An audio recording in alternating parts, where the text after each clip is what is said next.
protective way, the more likely that child is to come to you when things are bad instead of just holding everything in and trying to fight battles on Facebook or whatever.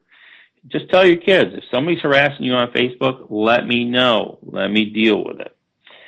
Also, be supportive. Let them know you're going to stick with them every minute until things get better. And also, if you can't be with them, have somebody else with them also until you know that they're safe. If they say they're going to commit suicide, if they have a suicide plan, you need to seek medical help immediately for them, and or prayer. I would suggest prayer as the first recourse, and pray for your child if they're going through this type of thing. And then you also need to seek medical help, and they have many ways of helping your children coping with problems. Make sure that whoever you're taking your child to is not a nut job, because there are some psychiatrists and psychologists out there who come up with all sorts of weird things that they want your children to do to alleviate stress and or anxiety in their life. You do not want your child participating in some of these things, so you need to participate in what's being talked about with the medical expert.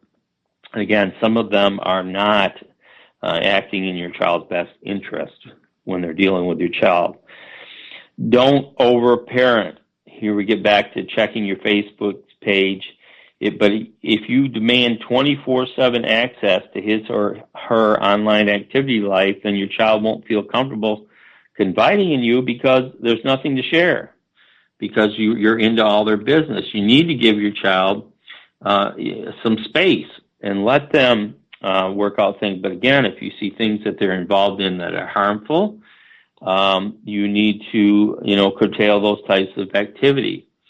You can, if you have disciplined your child and spoken effectively in your child, limit their access to the internet, or have you be in the room with them, or, give them only your password, or give them only, the only opportunity to get on the internet is your password, where you'll sit down and you type in the password without them being there.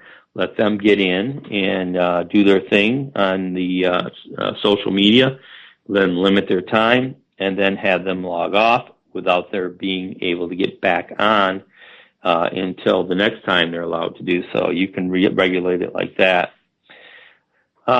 Work with the school. If your kid is being bullied, find out what the school policy is on bullying, and make sure it's an environment where your kid will be supported. Now, this is particularly difficult with boys who kind of want to keep things. They don't want to be a snitch. They don't want to be somebody who tells on somebody else. They don't want to be seen as a wimp because they can't take care of their own problems. And kids coming to them, you can't fight your own fights. You got to have your mommy and daddy come in and fight for you. Now, I'm not saying every little tiff your child has at school that you should be running to the principal or whoever.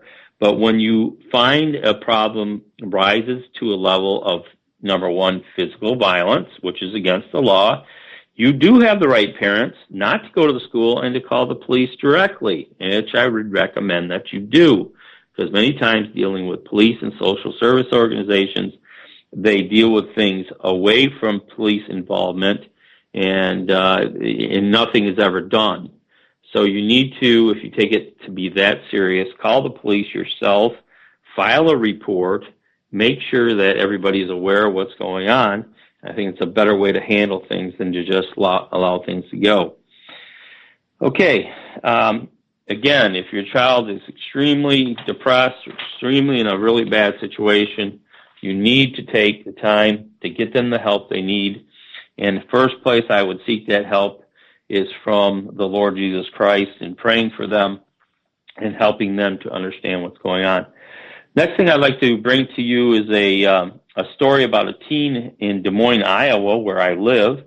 I thought this was pretty interesting because I was just searching the internet for support for children who are suicidal. And I find this little story here in Des Moines, Iowa. There's this young lady named Maria Lind. She is a Valley High School student, and she has taken upon herself, because of a friend that had committed suicide, to draw attention to this problem. And she raised money by selling these little black rubber bracelets to cover the cost of bringing a group in that talked about suicide to children in schools and to the community. Her campaign was inspired by past pains. It's focused on the promise of tomorrow, Lynn said. A number of Metro students have died by suicide over the past 3 years, prompting teachers and parents to search for a better way to reach out for kids. Lynn lost a couple friends to suicide in 2012. The impact of that loss has helped Lynn, an aspiring child psychiatrist, to discover a path toward healing. And she saw a lot of pain in her classmates, and I admire her empathy and her wanting to help out her classmates. I think it's very important that young people do that, and if they're able to see that, and they're not so self-absorbed with their own life and with their own issue. The meetings were provided by a Florida-based nonprofit called To Write Love on Her Arms. It is a organization that reaches out to people who are struggling with depression, addiction, self-injury, or thoughts of suicide. Group members present hour-long presentations, and they did this at multiple locations in the Des Moines area, and I think that's great. 32 Iowa teens died by suicide in 2012. And so if 32 died, multiply that by 100 to 200, and you'll see how many kids attempted suicide. And that is a staggering number for the state of Iowa. The state of Iowa, it doesn't have a huge population. So if it's this bad here, think of what it's like in some of the more populous states, such as New York, California, and New Jersey, and some of these other large population states like Florida and Texas. It's just in a staggering amount. So I just, like to point that out. This is a good thing that this young lady is doing, and I applaud her for it, and especially in my hometown of Des Moines, Iowa. Congratulations to you, Maria, and keep up the good work. Let's go on next to girls and body image tips, and this is for girls and boys. I have these this is put out by commonsensemedia.org, and it's advice for parents, girls and body image tips, and boys for body image tips. Again, if you'd like to call in on any of these issues on the show, please call at 561-623-9429. I'm getting back to girls and body image tips, and it is really this is a real problem because girls see magazines, they see TV shows, they see all these reality shows where everybody's skinny as can be, except unless you're watching The Biggest Loser, which in just the title of the show kind of implies what type of people they want on their show, and these are people who are morbidly obese trying to lose weight. And so, what they portray in these images, especially in these glamour magazines and a lot of these shows regarding fashion and modeling, is these basically stick figures who have less than 7% body fat, who are very slim, and the number of girls who fall into that category is extremely low, and it may or may not even be healthy for these girls to be this thin. They stay that way to keep their fame and their fortune, and they have groups of people helping them to stay that way. And then your little girl looks at that and says, I want to be like that. And they might be short and stocky, or they might be tall and kind of gangly, or they might, their body image might not be just that perfect image that society is looking for. And what we really need to focus on with our children with regard to body image is speaking about their inner beauty and not focusing on the body and the outward appearance. Now, it is very important that your children remain healthy. Letting your child sit and veg in front of the TV 6 to 8 hours a day and play video games that amount of time, or just sit in their rooms and listen to music and not participate in any physical activity is not good for them. It is not healthy. In way back in the ancient times, in the early 1900s and before, any child that was large enough to do physical labor, usually most communities were agricultural in its type. There are only a few instances where children were allowed to be at leisure most of the time, and that was in the aristocratic and or leadership, kings, queens. Their children were allowed to basically function, in a time wasteful situation. But getting back to kids, the normal kid worked on the farm. They went out and did chores. They were up at sunrise and they were out working. And at harvest time, they were in the fields and they were doing work. One of the most interesting things I heard was when the Pilgrims came over and were in the United States. It wasn't the United States, obviously, at that time.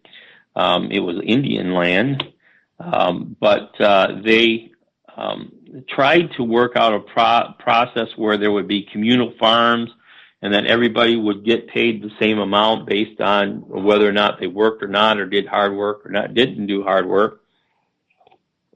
And what they found was they started to starve because all people were working at the same rate, and their productivity was very low, and it wasn't enough to sustain their community.